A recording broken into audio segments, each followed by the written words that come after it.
আসসালামু আলাইকুম। আজকের আয়োজনে জানবো মৌলিক সংখ্যা কি। মৌলিক সংখ্যা হচ্ছে এমন একটি সংখ্যা যে সংখ্যার গুণনীয়ক হচ্ছে এক এবং উক্ত সংখ্যা নিজে। তাই যে কোনো মৌলিক সংখ্যার গুণনীয়ক কেবল দুটি। যেমন ৭। ৭ একটি মৌলিক সংখ্যা। কেন? কারণ ৭ এর গুণনীয়ক হচ্ছে ১ এবং ৭ নিজে। তাই ৭ হচ্ছে একটি মৌলিক সংখ্যা।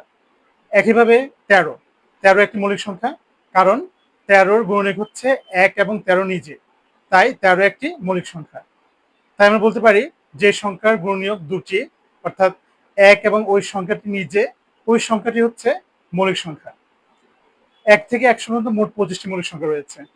যেমন ২, ৩, ৫, ৭, ১১, ১৩ এগুলো হচ্ছে মৌলিক সংখ্যা। ১ মৌলিক সংখ্যা নয়, যৌগিক সংখ্যা নয়। কারণ মৌলিক সংখ্যার যে শর্ত সেখানে দুটি গুণনীয়ক থাকতে হবে। যেহেতু ১ এর কোনো গুণনীয়ক হচ্ছে না, অর্থাৎ ১ এর গুণনীয়ক দুটি হচ্ছে না, তাই ১ কে মৌলিক বা যৌগিক সংখ্যা বলা যাচ্ছে না। এই ছিল আয়োজনে। ধন্যবাদ সবাইকে সাথে থাকার জন্য। আবার দেখা হবে নতুন আয়োজনে ইনশাআল্লাহ। আল্লাহ হাফেজ।